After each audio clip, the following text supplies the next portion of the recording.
Hello everyone, welcome to Explore Maths. Today we are going to start a MCQ series for my class 10 students who are from Assam State School Education Board. तो हमारे Assam state education board जो है वो अभी जो exam pattern follow कर रहा है, ये हम सबको पता है कि maths, science, social science and English में बेसिकली 45 मार्क्स का एमसीक्यू दे रहा है और 45 मार्क्स का 2, 3 मार्क्स एंड 4 मार्क्स का क्वेश्चन बना रहा है। इस पैटर्न को फॉलो कर रहा है फिलहाल। अभी यहाँ पे जो science, English and social science का जो पार्ट है, जो एमसीक्यू का पार्ट है, that you can score or that you can attempt all the question MCQs just by reading the book. But mathematics में वैसा है नहीं, क्योंकि मैथमेटिक्स में बुक में से कोई भी MCQ नहीं आ रहा है, ठीक है, क्योंकि मैक्सिमम क्वेश्चंस जो आ रहा है वो कंसेप्ट के बेस पे क्वेश्चन बन रहा है और हमें हर साल नए नए क्वेश्चन के पैटर्न और नए नए क्वेश्चन मिल रहा है, नो रिपीटेशंस। बेसिकली मैं इस सीरीज़ में, MCQ सीरीज़ में एग्ज़ाम से पहले तक हर एक चैप्टर का MCQ कराने वाला हो। जितना MCQ हमसे हो सकता है हम उतना MCQ यहाँ पे करने की कोशिश करेंगे। बेसिकली हम लोग यहाँ पे देखते हैं तो मैथ, साइंस और सोशल साइंस और इंग्लिश, ये 4 सब्जेक्ट मिला के हमारे पास ऑल टोटल 180 मार्क्स बन रहा है सिर्फ MCQ का। इलेक्टिव एंड MIL छोड़ दो, इलेक्टिव एंड MIL को छोड़ के यहाँ पे 180 मार्क्स MCQ से आ रहा है। मतलब अगर हम लमसम कैलकुलेट करें तो आउट ऑफ 600, टोटल 600 मार्क में से 180 मार्क क्या रहा है यहाँ पे MCQ। That means which is about 30%। जितना भी तुम्हें परसेंटेज मिलेगा उसमें से 30% कौन होल्ड करने वाला है? MCQ होल्ड करने वाला है। तो most of the students are not actually practising the MCQs। देखो, साइंस का, इंग्लिश का और सोशल साइंस का मैं बार बार बोल रहा हूँ, अगर if you are reading the books thoroughly तो वो तुम्हारा MCQ हो जाएगा। बट मैथमेटिक्स में क्या हो सकता है, मैथमेटिक्स पे you have to practise a lot of MCQs, क्योंकि हमें एग्ज़ाम में जाके किस तरह का MCQ मिलने वाला है वो हमें नहीं पता। But we can practise a lot of MCQ, ताकि वहाँ पे अगर कोई भी क्वेश्चन आ रहा है तो हमारे लिए वो नया ना रहे। तो मैं इस सीरीज़ में हर एक चैप्टर का MCQs निकाल के लाऊंगा और हर एक क्वेश्चन नए टाइप का क्वेश्चन का MCQ मैं निकाल के लाऊंगा और मैं यहाँ पे करवाऊंगा। तो यहाँ पे हम लोग इस वीडियो के एंड तक रहेंगे और हम MCQs को देखेंगे एक एक करके, ठीक है। और इस सीरीज़ में इस सीरीज़ में जितने भी अगला वीडियोस आने वाला है MCQs पे, हर एक चैप्टर के MCQs में डाला करूँगा। स्टे ट्यून्ड, उन सारे वीडियोस को देखो, थोड़ा सा टाइम निकालो, ठीक है। और MCQs करने के लिए एक तुम्हारे पास सिंपल सा ऑप्शन है, जो भी MCQs मैं कराने वाला हूँ वो मैं सॉल्व करने से पहले आप वीडियो को पॉज करो। वीडियो को पॉज करने के बाद आप उसको कोशिश करो कि ये आपसे हो रहा है क्या। अगर नहीं हो रहा है तो मैं यहाँ पे मैं करवा के दे दूंगा, ठीक है। और कुछ भी डाउट आएगा यू कैन कमेंट, ठीक है, तुम कमेंट कर सकते हो इसको। आज के लिए हम लोग एक चैप्टर स्टार्ट करने वाले हैं कि रिवीजन, जो पहला जो रिवीजन चैप्टर जो है उसका MCQs आज हम कुछ MCQs करने वाले हैं, ठीक है। Now let's start the video. यहाँ पे हमारे सामने 2 MCQ दिख रहा है, ठीक है। तो सबसे पहले हम लोग पहला वाला MCQ सॉल्व करने की कोशिश करते हैं। यहाँ पे क्या लिखा है, if x is directly proportional to y, अगर x directly proportional to y है एंड x इक्वल टू 5 है, तब y इक्वल टू कितना आता है? 20। मतलब x और y का हमारे पास 2 वैल्यू है हमारे सामने। अगर बोल रहा है x इक्वल टू 5 है, अगर x 5 है तो हमें y कितना मिल रहा है? 20 मिल रहा है। तो अभी हमसे पूछा जा रहा है कि अगर x 3 है तो what is the value of y, तो y कितना होगा। तो हमें ये सिंपल सी क्वेश्चन जो है वो सिंपल सी निकालना है, ठीक है। तो इसको सॉल्व करने से पहले मैं एक चीज़ बताना चाहूँगा। हमने एक कंडीशन भरा था, 2 हमारे पास था, एक था x is proportional to y and x था डायरेक्टली प्रोपोर्शनल, ये था case x is directly proportional to y। और यहाँ पे जो केस था वो था x is inversely proportional to y। Directly proportional to y का मतलब क्या था, अगर x इंक्रीज हो रहा है तो साथ साथ y भी क्या होगा? इंक्रीज होगा। x अगर डिक्रीज हो रहा है तो y भी डिक्रीज होगा। और इनवर्सली प्रोपोर्शनल के केस में क्या था, अगर x इंक्रीज हो रहा है तो y क्या हो जाएगा, डिक्रीज होगा, और अगर x डिक्रीज हो रहा है तो y क्या होगा, इंक्रीज होगा। तो इनवर्सली में क्या होता है, एक कम होता है तो दूसरा बढ़ता है, दूसरा कम होता है तो एक बढ़ जाता है। ठीक है, तो यहाँ पे देखते हैं, एक हमारे पास था, अगर डायरेक्टली प्रोपोर्शनल का केस होता है तुम्हारे पास, ठीक है, मान लो ये x है, ये y है, ठीक है, तो तुम्हारे पास मान लो ये x1 है, ये x2 है, यहाँ पे y1 है, यहाँ पे y2 है। तो ठीक है, तो डायरेक्टली प्रोपोर्शनल के केस में क्या है, ऐसे क्वेश्चंस को सॉल्व करने के लिए सिंपल सी बात है कि तुम x1 और y2 जितना आएगा, x1 y2 जितना आएगा, x2 y1 पे कितना आएगा, सेम ही आएगा, x2 इंटू y1 पे कितना आएगा, सेम आएगा, सेम आ जाएगा। ठीक है, और इनवर्सली प्रोपोर्शनल के केस में क्या होता है, मान लो ये x है, ये y है, ठीक है, x1 और यहाँ पे x2, y1 y2। Inversely proportional के केस में क्या होता है, तुम अगर x1 y1 को मल्टीप्लाई करोगे, x1 इंटू y1 करोगे, जितना आएगा x2 इंटू y2 भी कितना आएगा, सेम आएगा, x2 इंटू y2 भी कितना आएगा, हमारे पास सेम आएगा। ये है हमारा इनवर्सली प्रोपोर्शनल का केस, और ये है हमारे पास डायरेक्टली प्रोपोर्शनल का केस। तो हमें सिंपल सी बात इतनी सी याद रखना है, अगर डायरेक्टली प्रोपोर्शनल का केस देना है, ठीक है, दिया हुआ है, तो हमें बस ऐसा टेबल बनाना है, हमें क्या करना है, बस ऐसा टेबल बनाना है। और अगर डायरेक्टली प्रोपोर्शनल की बात किया है तो हम इसके डायगोनल एलिमेंट्स को हम लोग इनटू कर देंगे, जितना आएगा दोनों कितना क्या होना चाहिए, बराबर होना चाहिए।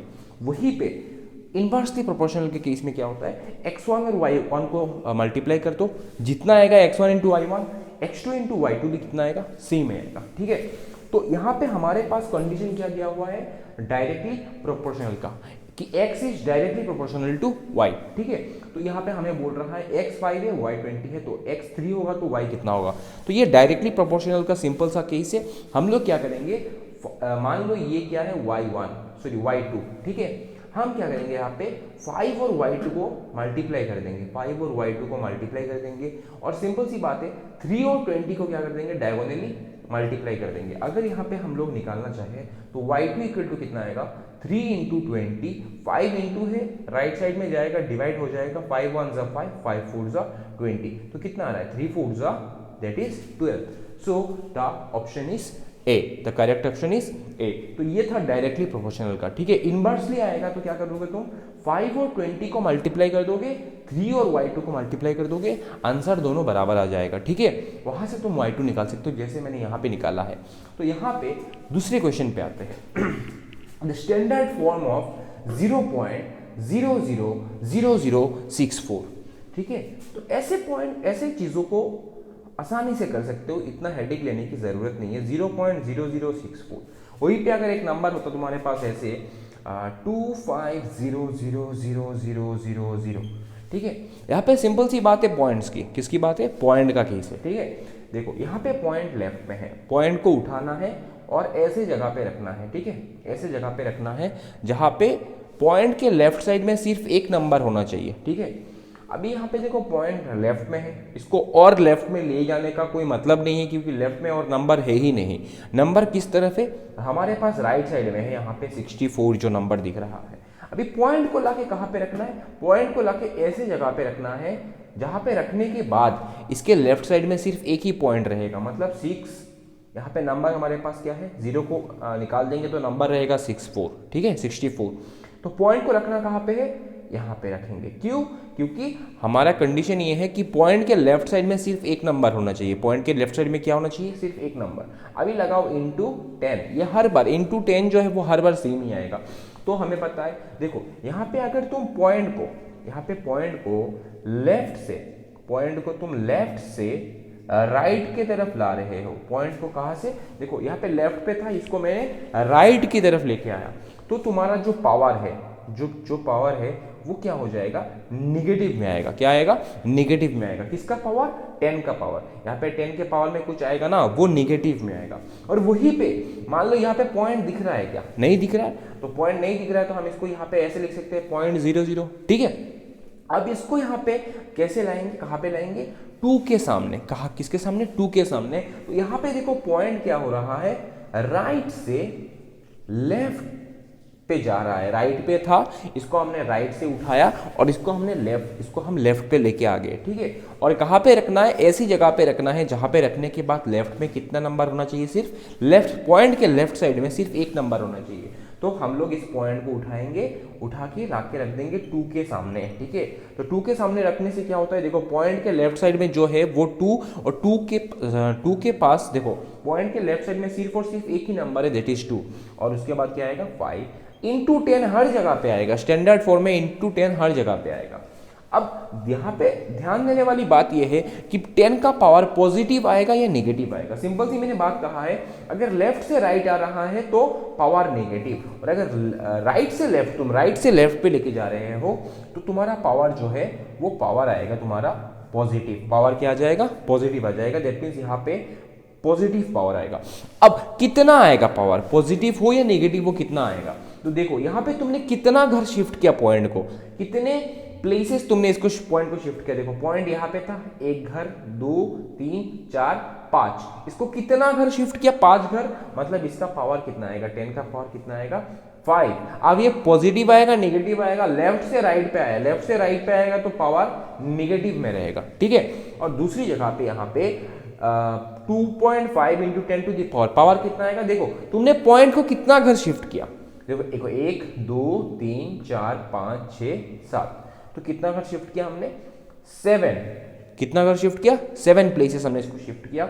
अब राइट से लेफ्ट पे आए या लेफ्ट से राइट पे आए, सिंपल सी बात है, राइट पे था लेफ्ट पे लेके आए, तो सिंपल सी बात है अगर राइट से लेफ्ट पे आ रहा है तो पॉइंट जो पावर है वो पॉजिटिव में आएगा 10 टू द पावर 7। तो ये था एक क्वेश्चन में 2 क्वेश्चन मैंने कराया, तो यहाँ पे सिंपल सी आंसर हमें मिल रहा है 6.4 into 10 to the power -5, that is the option is option D, the correct option is option D, ठीक है। यहाँ पे 2 क्वेश्चन हमने कर लिया, तो let's move to the next question. Let's start our next question, let's move to the next question, that is question number 3। तो यहाँ पे क्या क्वेश्चन दिया हुआ तुम्हारे सामने, देखो how many natural numbers are there in between 2n plus 1 whole square and 2n plus 2 whole square where n is a natural number।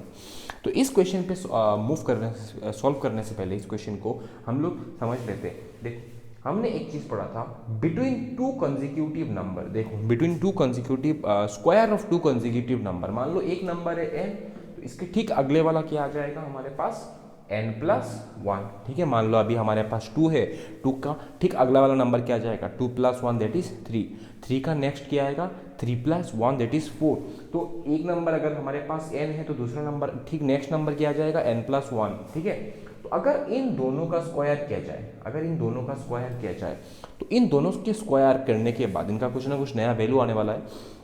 तो इन दोनों को स्क्वायर करने के बाद हमारे यहाँ पे इन दोनों के स्क्वायर के बीच में कितने नेचुरल नंबर है, तो हमने पढ़ा था there exist 2n natural number, there exist कितना 2n नेचुरल नंबर, मतलब दोनों में से जो छोटा होगा उसको 2 टाइम्स मल्टीप्लाई कर दो, तुम्हें आंसर मिल जाएगा, ठीक है। For example between 18 square and 19 square, दोनों में से छोटा कौन सा है 18, 18 का 2 टाइम्स कितना होगा 2 18 36, तो 18 स्क्वायर और 19 स्क्वायर के बीच में कितने नेचुरल नंबर्स होंगे 36 नेचुरल नंबर होंगे। वैसे ही हमारे पास अगर मान लो 99 स्क्वायर एंड हमारे पास दे दिया मान लो 100 स्क्वायर, तो 99 स्क्वायर और 100 स्क्वायर के बीच में कितने नेचुरल नंबर होगा, तो 99 और 100 में छोटा कौन सा है 99, तो इसको 2 से मल्टीप्लाई कर दो, इसका 2 टाइम्स कितना आएगा 2 9 18 1, 2 9 18 198 नेचुरल नंबर्स रहेगा, कितना रहेगा 198 नेचुरल नंबर्स रहेगा। मतलब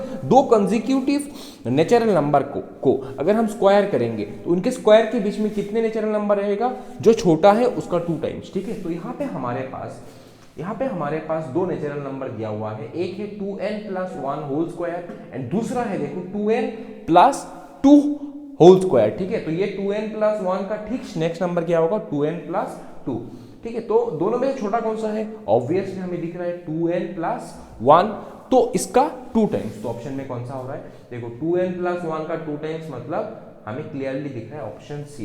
तो ये 2 टाइम्स ऑफ 2n प्लस 1, तो ये ऑप्शन सी हो जाएगा क्या हमारा करेक्ट ऑप्शन, ठीक है।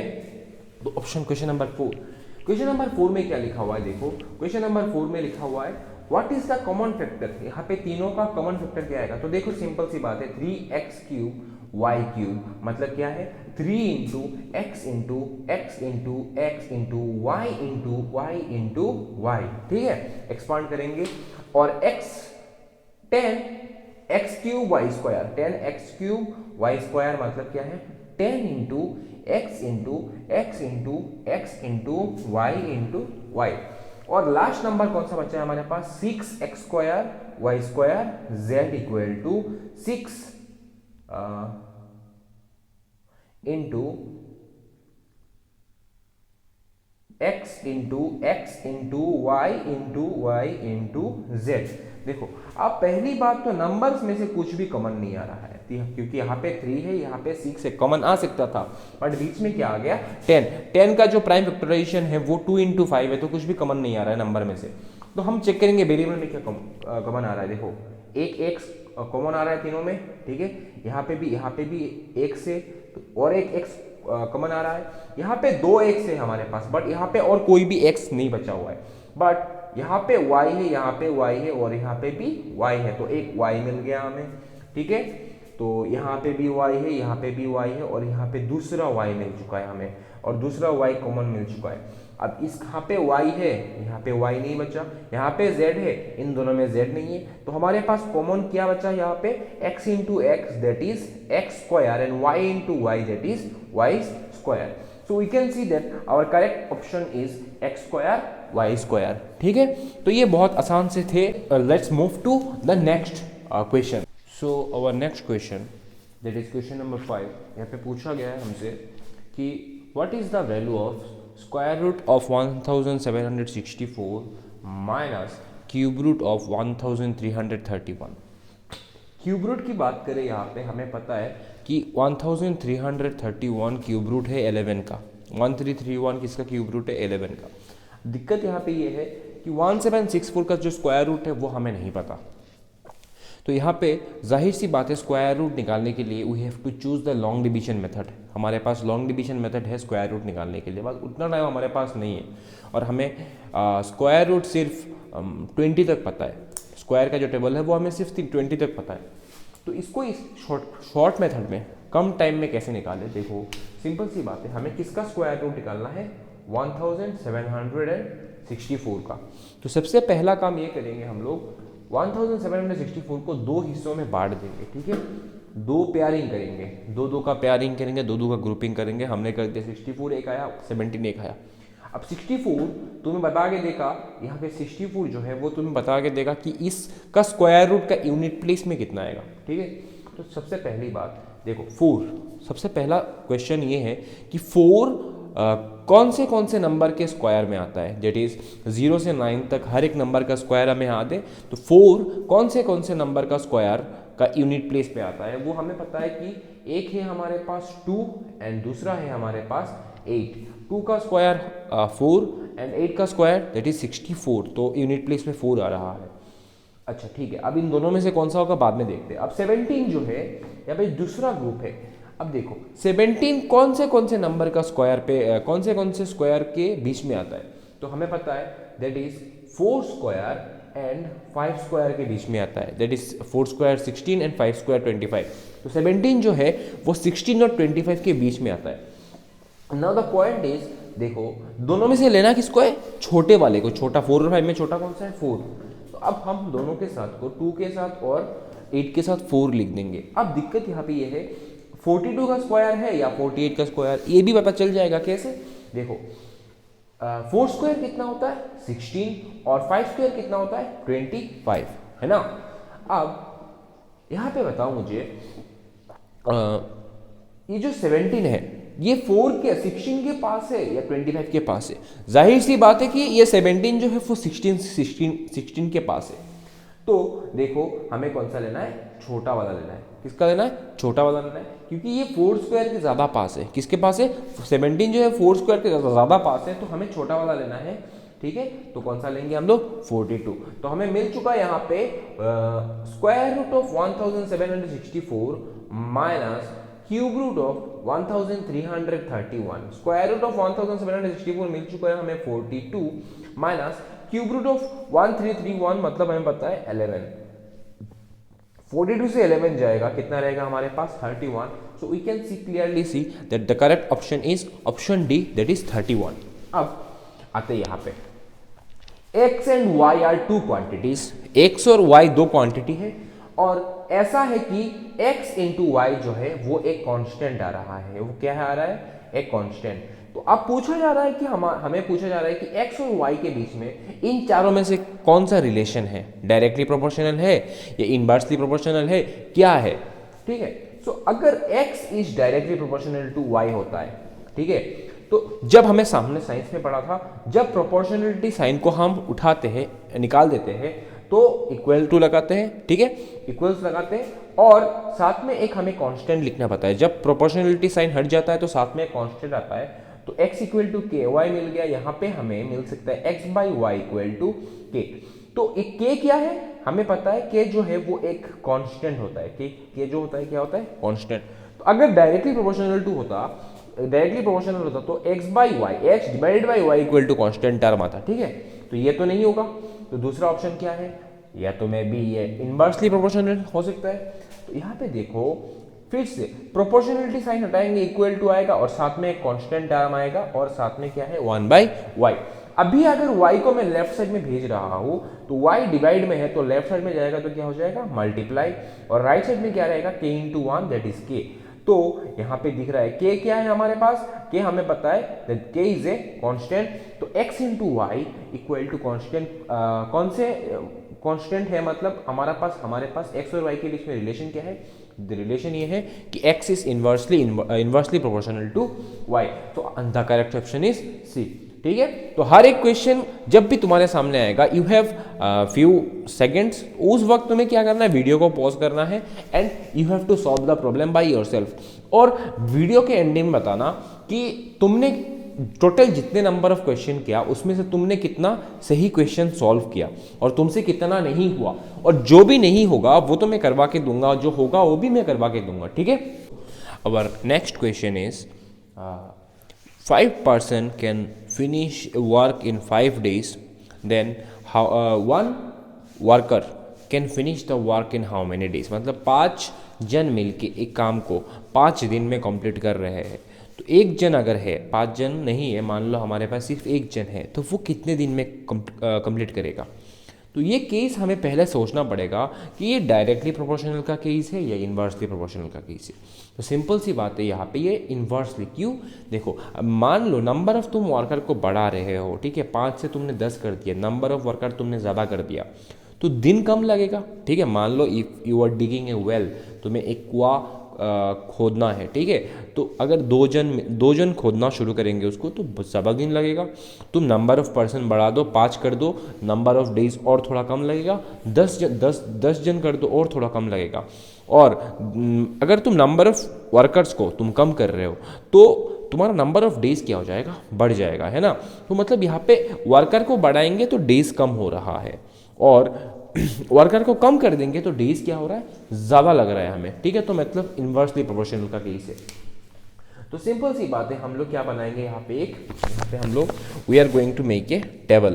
तो पहला केस कि 5 जन मिलके, ये मान लो x से पर्सन और y है मान लो डेज, तो 5 जन मिलके 5 दिन में कंप्लीट कर रहे हैं. ठीक है, तो हमसे पूछा गया है एक जन कितने दिन में कंप्लीट करेगा. तो हमने पढ़ा था, मैंने फर्स्ट क्वेश्चन में कहा था कि अगर इन्वर्सली प्रोपोर्शनल का केस है तो इसको मल्टीप्लाई करोगे जितना आएगा, इसको मल्टीप्लाई करोगे उतना ही आएगा. ठीक है, इसको नाम दे देते हैं y2.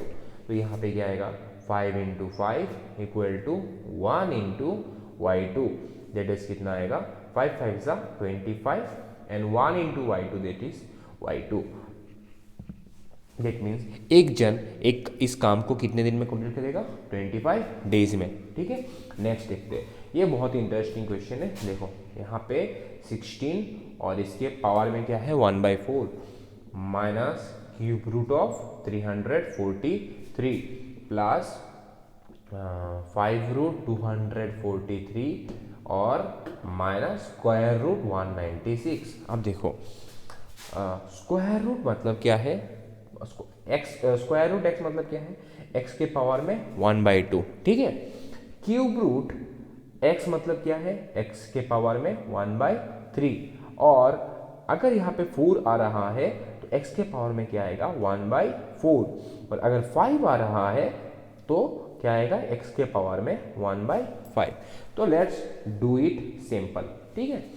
तो 16 के पावर में क्या आएगा 1/4 माइनस क्यूब रूट 343 मतलब 343 के पावर में क्या आएगा 1/3 प्लस यहाँ पे 5 रूट 243 है, ठीक है, 5 रूट 243 है तो 243 के पावर में कितना आएगा 1/5, और स्क्वायर रूट मतलब 196 के पावर में कितना आएगा 1/2। तो सिंपल सी बात है, देखो यहाँ पे 16 को हम लिख सकते हैं 2 to the power 4 whole to the power 1/4।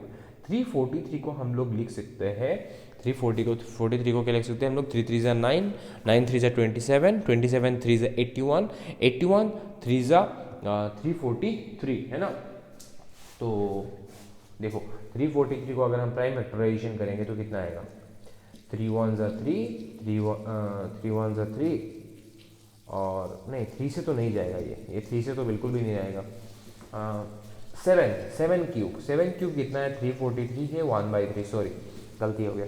243 मतलब क्या लिख सकते हैं हम लोग, 3 to the power 5 whole to the power 1/5, ठीक है, माइनस 196 मतलब किसका स्क्वायर रूट है 14 का, तो 14 square whole to the power 1/2। देखो यहाँ पे पावर मल्टीप्लीकेशन होता है ना, 2 to the power 4 into 1/4 minus 7 to the power 3 into 1/3 plus 3 to the power 5 into 1/5 minus 14 to the power 2 into 1/2।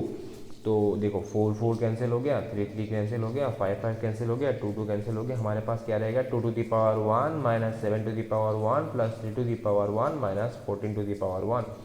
तो देखो 2 प्लस 3 कितना बन गया 5, minus minus plus 7 plus 14 that is minus 21, 5 में से 21 चला जाएगा तो हमारे पास कितना रहेगा -16।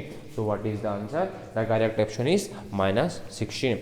देखो बताया यहाँ पे पूछ रहा है if 16 to the power 2x plus 3 equal to 64 to the power x plus 3 है, 16 to the power 2x plus 3 equal to 64 to the power 4x plus 3 है, तो हमें निकालना है what is the value of 4 to the power 2x minus 2। तो यहाँ पे इसको निकालने के लिए हमें x का वैल्यू सिंपली निकालना पड़ेगा, है ना। तो x का वैल्यू हम लोग कैसे निकालेंगे, how we are going to find this, find the value of x। तो ये यहाँ से निकल जाएगा, कैसे निकलेगा देखो 16 to the power 2x plus 3 equal to 64 to the power x plus 3, यहाँ से निकलेगा। अगर तुम कर सकते हो तो वीडियो पॉज करो एंड ट्राई इट योरसेल्फ, ठीक है, नहीं हुआ तो मैं करवा के देता हूँ, ठीक है। तो 16 को हम लिख सकते हैं यहाँ पे, देखो 16 को लिख सकते हैं हम लोग 2 टू दी पावर 4, क्या लिख सकते हैं 2 टू दी पावर 4, 2 टू ज़ा 4, 4 टू ज़ा 8, 8 टू ज़ा 16, और इसके पावर में क्या आ रहा है हमारे पास 2x प्लस 3, और 64 को लिख सकते हैं, देखो 64 को अगर हम प्राइम फैक्टराइजेशन करेंगे तो कितना आएगा 2 32 ज़ा 2, 16 ज़ा 2, 8 ज़ा 2, 4 ज़ा एंड 2 2 ज़ा, तो कितना आ रहा है 1 2 3 4 5 6। तो इसको हम 64 को लिख सकते हैं 2 to the power 6 whole to the power x plus 3। तो यहाँ से हमें मिलेगा 2 to the power 4 into 2x plus 3 equal to 2 to the power 6 into x plus 3। Simple सी बात है, देखो दोनों साइड में left hand side and right hand side दोनों साइड में हमारे पास बेस सेम आ चुका है, ठीक है। तो अगर बेस सेम आ रहा है तो पावर को सेम करना ही पड़ेगा, पावर सेम होना ही पड़ेगा, है ना, पावर को सेम होना ही पड़ेगा। तो बेस सेम है तो हम पावर को इक्वल कर सकते हैं 4 into 2x plus 3 equal to 6 into x plus 3। अगर सॉल्व करेंगे इसको देखो 4 2 ज़ा 8x प्लस 4 3 ज़ा 12 and 6 into x 6x plus 6 3 ज़ा 18। तो 6x अगर लेफ्ट में जाएगा 8x प्लस 6x जाके माइनस 6x बन जाएगा, तो 8x minus 6x equal to 18 और प्लस 12 इस तरफ आके बन जाएगा माइनस 12। 8x से 6x निकल माइनस करेंगे तो 2x रहेगा, 18 से 12 जाएगा तो 6 रहेगा। तो यहाँ से हमें x का वैल्यू सिंपल सी बात है 3 मिल रहा है, ठीक है। So now we can find 4 to the power 2x minus 2, देखो 4 to the power 2x, x कितना आ गया हमारे पास 3 minus 2 that is 4 to the power 6 minus 2 that is 4 to the power, देखो कितना आ रहा है हमारे पास 4, तो कितना आएगा 4 4 ज़ा 16, 16 4 ज़ा 64, 64 4 ज़ा कितना आ जाएगा 256, कितना आ जाएगा 256। तो simply the correct option is 256, ठीक है। So let's move to the next question, this is question number 10। हमसे पूछा गया है अगर 1760640 का प्राइम फैक्टराइजेशन तुम्हारे पास दिया हुआ है 2 to the power a, 3 to the power b, 5 to the power c and 7 to the power d। यहाँ पे a का वैल्यू कुछ ना कुछ आएगा, b का वैल्यू कुछ ना कुछ आएगा, c का वैल्यू कुछ ना कुछ आएगा, सिमिलरली d का वैल्यू भी कुछ ना कुछ आएगा। तो हमें बताना है a plus b minus c plus d का कितना आएगा। तो सिंपल सी बात है, पहले तो हमें a का वैल्यू पता करना होगा, b, c और d का वैल्यू पता करना होगा। अब कैसे करेंगे, देखो ये सब क्या है, ये पूरा पार्ट क्या है, ये प्राइम फैक्टराइजेशन है। किसका प्राइम फैक्टराइजेशन है 17640 का। तो हम भी इसको प्राइम फैक्टराइजेशन ही कर देंगे। तो देखो अगर 2 से करेंगे तो 2 8 ज़ा 16, 2 8 ज़ा 16, 2 2 ज़ा 4, 0 आएगा, ठीक है। तो अभी तक तो करेक्ट है। 2 4 ज़ा 8, 2 4 ज़ा 8, 2 1 ज़ा 2, 2 0 ज़ा 0, सिंपली निकल के आ रहा है। फिर से 2 2 ज़ा 4, 2 2 ज़ा 4, देखो 1 नहीं जा रहा है, 0 को भी लाना पड़ेगा, तो एक साथ 2 निकल रहा नीचे आ रहा है तो 0 आ जाएगा। 2 5 ज़ा 10, तो अभी तो और 2 से तो नहीं जाएगा, ठीक है। So we have to check with 3, हमें बिना टेंशन किए 3 से करना है, क्योंकि इसका प्राइम फैक्टराइजेशन ऑलरेडी दिया हुआ है हमारे पास और इसके प्राइम फैक्टराइजेशन में 3 दिया हुआ है, ठीक है। ABC का वैल्यू निकालना है। तो देखो 3 से करेंगे तो 3 7 सा कितना आएगा 21, तो 10, 3 3 ज़ा 9, 3 5 ज़ा 15। फिर से हम लोग इसको 3 से चेक करेंगे, देखो 3 2 ज़ा 6, 13 रहेगा जाएगा, 3 2 ज़ा 6, देखो 13 आ गया, 3 4 ज़ा 12 और 3 5 ज़ा 15। फिर से चेक करेंगे, देखो 3 8 ज़ा 24, 3 नहीं जाएगा, यहाँ पे ख़त्म हो चुका है, ठीक है। Now we will divide it by 5। तो देखो 5 4 ज़ा 20, 5 9 ज़ा 45 एंड हैंस 7 7 ज़ा 49। देखो 17640 का प्राइम फैक्टराइजेशन कितना आया 2 की पावर 3 इंटू 3 की पावर 2 इंटू 5 की पावर 1 इंटू 7 की पावर 2। और हमारे पास क्वेश्चन में क्या दिया हुआ है 2 की पावर a, 3 की पावर b, 5 की पावर c एंड 7 की पावर d। तो यहाँ से हमें क्या मिल रहा है, a कितना मिल रहा है, a हमें मिल रहा है 3, क्योंकि a है 2 का पावर, तो 2 का पावर कितना आया 3। b कितना मिल रहा है, सिमिलरली b है 3 का पावर और 3 का पावर आया है 2, c है 5 का पावर और 5 का पावर कितना आया 1, तो c equal to 1 and d equal to कितना आया, d इक्वल टू आ गया हमारे पास 2। तो हमें पूछा गया है what is a plus b minus c plus d। तो देखो 3 प्लस 2 माइनस 1 प्लस 2, ठीक है, सारे सबको प्लस कर देते हैं। 3 प्लस 2 5, 3 प्लस 2 5, 5 प्लस 2 7, 7 माइनस 1 कितना आ जाएगा हमारे पास 6। तो the correct option is a, the correct option is a, ठीक है। आराम से लिख लो इसको, और इसको सॉल्व कर पाए या नहीं पाए यू मस्ट कमेंट, ठीक है। बताओ कि कर पाओ इन सब क्वेश्चंस को सॉल्व कर पाए या नहीं कर पाए, ठीक है। Moving to our next question.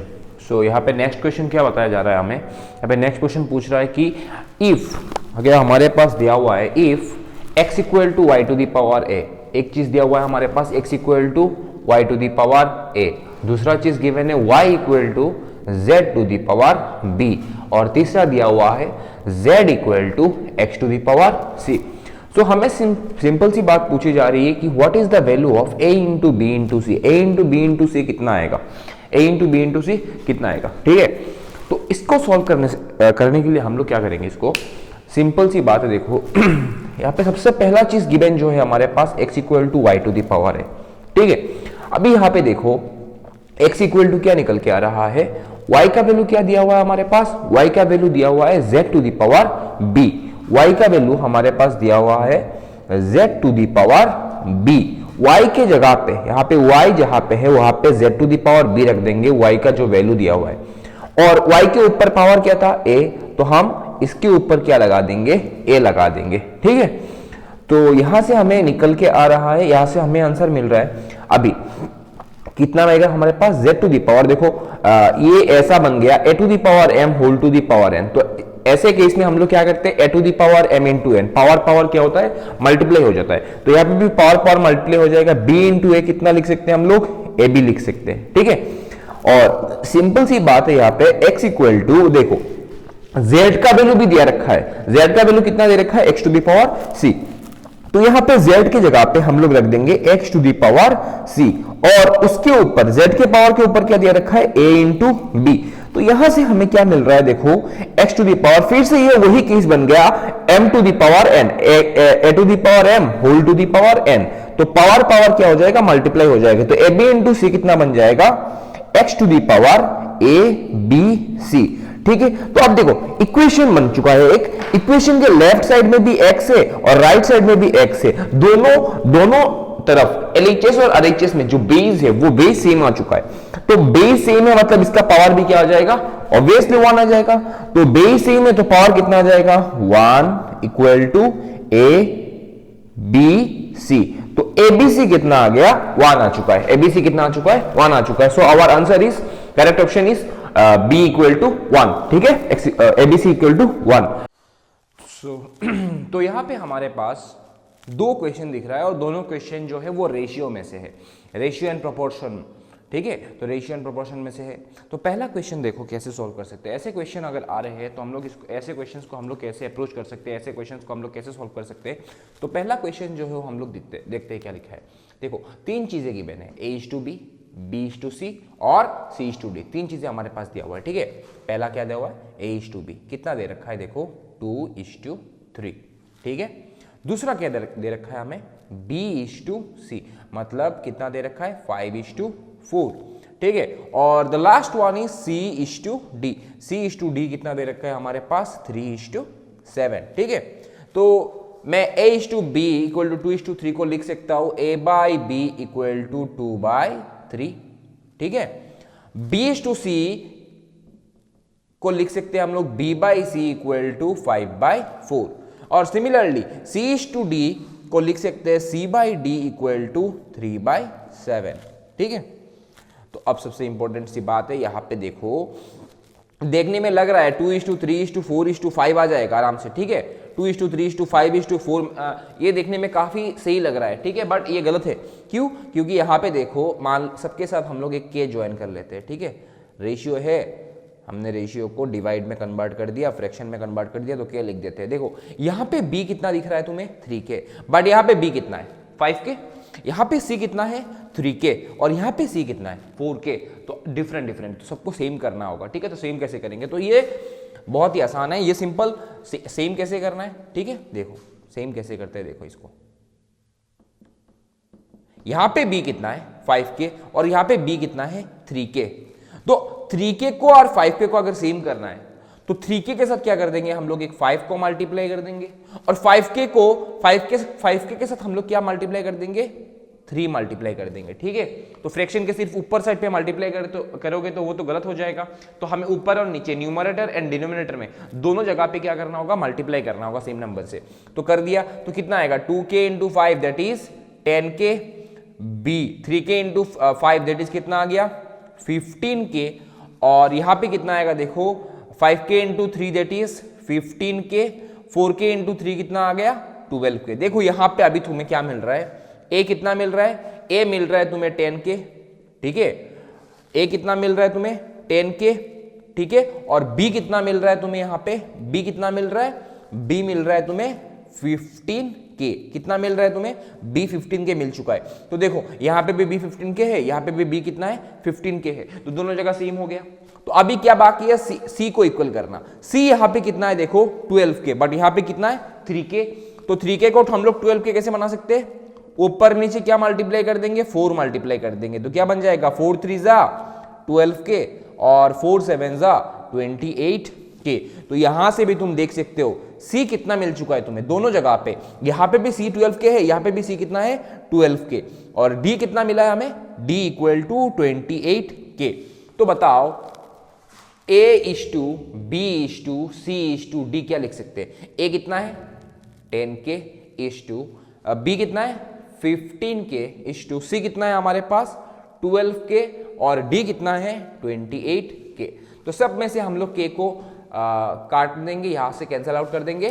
Cancel out करने के बाद हमारे पास क्या रहता है 10:15:12:28 and we can see the correct answer is option D.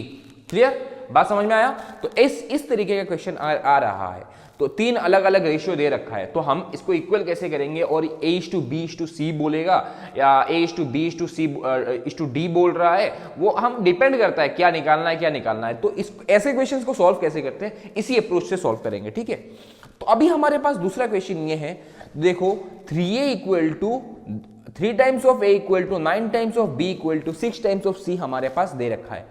ठीक है, तो ऐसे यहां पे हमसे पूछ क्या रहा है कि A:B:C कितना है, फिर से निकालना है। ठीक है, यहां पे रेशियो नहीं दे रखा है, यहां पे एक इक्वेशन बना के दे रखा है 3A equal to 9B equal to 6C। तो ऐसे क्वेश्चन को कैसे सॉल्व करना है, देखो 3 और 9 और 6 का एलसीएम निकालो। 3 और 9 और 6 का एलसीएम कितना आएगा? 3 1 जा 3, 3 3 जा 9, 3 2 जा 6। तो कितना आ रहा है? 3 3 जा 9, 9 2 जा 18। कितना आ रहा है? 18 आ रहा है ना? तो एक काम करते हैं, देखो 3 के साथ क्या मल्टीप्लाई करने से 18 बनेगा? 6:2। 9 के साथ क्या मल्टीप्लाई करने से 18 बनेगा? 2। और 6 के साथ क्या मल्टीप्लाई करने से 18 बनेगा? 3। तो यही तुम्हारे पास क्या मिल जाएगा? तुम्हें रेशियो मिल जाएगा। यही क्या मिल जाएगा? Ratio. That is the option is 6:2:3। I hope ये दोनों क्वेश्चन समझ में आया होगा आपको। ठीक है, तो अगर ये समझ में आया है तो इसको नोट डाउन करना है तो नोट डाउन कर लो। And let's move to the next question. Our next question is वही रेशियो एंड प्रोपोर्शन में से आया। ठीक है, पहला वाला तो था आपका रेशियो का था, यहाँ पे प्रोपोर्शन का एक न्यूमेरिकल लेके आया हूँ। तो यहाँ पे क्या पूछा जा रहा है हमारे पास, देखो 4 क्वांटिटी दे रखा है 12, x, 36, 54। तो 12, x, 36 and 54 they are in proportion, मतलब 12:x इज इन प्रोपोर्शन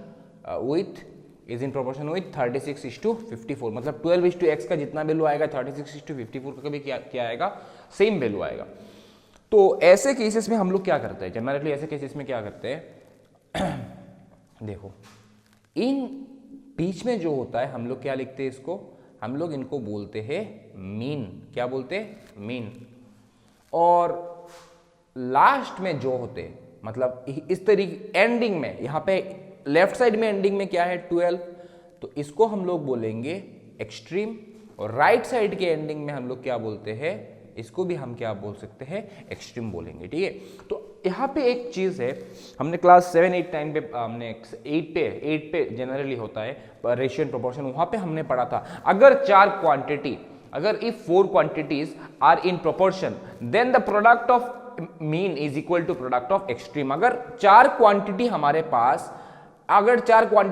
पास क्या है, प्रोपोर्शन में है, तो एक्सट्रीम, तो हमें जो मिलता है प्रोडक्ट ऑफ मीन और प्रोडक्ट ऑफ एक्सट्रीम, दोनों का वैल्यू सेम आता है। दोनों का वैल्यू क्या आएगा? सेम ही आएगा। ठीक है, तो यहां पे देखो प्रोडक्ट ऑफ मीन, मतलब मीन क्या है यहाँ पे x इंटू 36 और एक्सट्रीम क्या है हमारे पास 12 इंटू 54। तो हम ये दोनों क्या हो जाएगा? इक्वल हो जाएगा। क्या हो जाएगा? इक्वल हो जाएगा। तो यहां से हम लोग x का वैल्यू आसानी से निकाल सकते हैं। x इक्वल टू कितना आएगा? 12 इंटू 54 डिवाइडेड बाय 36। तो कैंसिल आउट करेंगे, 12 1 12, 12 3 36 एंड 3 18 जा कितना आएगा? 54। तो दैट मीन्स x का वैल्यू कितना है? 18। तो ये बहुत ही एक आसान सा सवाल था। ठीक है, अब यहां पे आते हैं दूसरे क्वेश्चन पे। यहां पे हमसे कहा जा रहा है कि m² - 1 जो है is divisible by 8 if n equal to, if n is, ये कब डिवाइड होगा? n² - 1 8 से कब डिवाइड होगा? जब n एक इंटीजर होगा, n एक नेचुरल नंबर होगा, n एक ऑड इंटीजर होगा, या n एक इवन इंटीजर होगा। ठीक है, तो इंटीजर मतलब क्या? 0 +1 -1 +2 -2। ठीक है, डॉट डॉट डॉट डॉट। तो चेक कर रहे, देखो n के जगह पे अगर हम लोग 0 रख रहे हैं तो 0² - 1 कितना आ रहा है? 0 - 1 आ जाएगा, कितना आ जाएगा? 0, सॉरी -1 कितना आएगा हमारे पास? -1। तो बताओ -1 इज डिविजिबल बाय 8 और नॉट? ऑब्वियसली -1 को हम डिवाइड नहीं कर सकते 8 से, ठीक है, तो ये तो डिवाइड नहीं होगा, तो इंटीजर तो खत्म, इंटीजर तो नहीं हो सकता। दूसरी बात नेचुरल नंबर, नेचुरल नंबर मतलब 1 2 3 4 5 6 7 8 9 10 डॉट डॉट डॉट, ठीक है। तो देखो 1 रख के चेक कर लेते हैं, तो n स्क्वायर माइनस 1 मतलब 1 स्क्वायर माइनस 1 दैट इज कितना आएगा 1 minus 1 equal to 0 and 0 is divisible by 8, ठीक है। दूसरा चेक करते हैं, 2 रख के चेक करते हैं, कितना रख के 2, n इक्वल टू कितना रख देंगे हम लोग 2, अभी कितना रखना है 2, तो 2 square minus 1 that is 4 minus 1 that is कितना आ रहा है 3 which is not divisible by 3, तो नेचुरल नंबर भी क्या हो गया कैंसिल हो गया, ठीक है। तो अगला क्या है हमारे पास, अगला है हमारे पास ऑड इंटीजर, ऑड मतलब n इक्वल टू क्या क्या रख सकते हैं 1 3 5 7 9 डॉट डॉट, ठीक है। 1 रखेंगे तो ऑलरेडी हमें मिल चुका है, 1 n के जगह पे 1 रखते हैं तो कितना आता है 0 आता है, तो ये तो डिवाइड जाएगा। 3 से चेक करते हैं, n इक्वल टू 3 रखो तो कितना आएगा 3 square minus 1 that is 9 minus 1 equal to 8 which is divisible by 8, है ना। 5 रखेंगे कितना आएगा 5 square minus 1 that is 25 minus 1 that is 24 which is also divisible by 8। 7 रखेंगे तो कितना आएगा 49, 7 square 49 minus 1 that is 48 which is again divisible by 8, मतलब the option is C, the option is C. तो n square minus 1 divisible by 8 कब होगा, जब n क्या हो जाएगा ऑड इंटीजर, n क्या हो जाएगा ऑड इंटीजर। आई होप आज मैंने जितने भी क्वेश्चंस करवाए 15 नंबर्स ऑफ क्वेश्चंस करवाए, आई थिंक वो सारे आपको समझ में आया, और हर एक क्वेश्चन डिफरेंट टाइप का क्वेश्चन मैंने करवाया, ठीक है। एमसीक्यू इस चैप्टर पे बहुत सारे बन सकते हैं और मैं सब तो नहीं करवा सकता, बट हर एक टाइप का मैंने कोशिश किया, हर एक टाइप का भी नहीं, जितना हो सके पॉसिबल हो सके मैंने यहाँ पे मैंने कवर अप किया, ठीक है, कवर किया। And I hope everyone's board is over, pre board is over, और आपका अभी एग्जाम बहुत नज़दीक आ चुका है। Today is date I think 6 और 7 may be 8, I don't know. तो अभी हमारे पास सिर्फ 20 to 25 डेज बचा हुआ है, तो इन दिनों में हमें क्या करना है, कंप्लीटली जितना एमसीक्यू हो सके हमसे उतना एमसीक्यू हमें सॉल्व करना है, ठीक है। और मैं कंटिन्यूअसली डिफरेंट टाइप का क्वेश्चन एमसीक्यू इस एमसीक्यू सीरीज में लेके आऊंगा, हर एक चैप्टर का लेके आऊंगा, ठीक है। तो stay tuned and study hard, we can do it. अभी भी हमारे पास टाइम है अच्छा मार्क्स स्कोर करने के लिए। अभी भी कोई स्टूडेंट अगर सोच रहा है कि मेरा अभी भी प्रिपरेशन सही से नहीं हुआ, अभी तक प्रिपरेशन नहीं हुआ, तो डोंट लूज होप, अभी भी हमारे पास बहुत सारा टाइम बचा है, ठीक है। बहुत सारा मतलब अभी भी रिजल्ट स्कोर करने के लिए जितना टाइम चाहिए उतना टाइम है, दिन और रात एक करना होगा, बस इतनी सी बात है। बहुत हार्ड वर्क, बहुत मेहनत करना पड़ेगा, ठीक है। So all the best, study hard, and we will meet again in the next video. If you like the video, share with your friends, ठीक है, so that they can also get some benefits. Okay, have a good day, bye bye.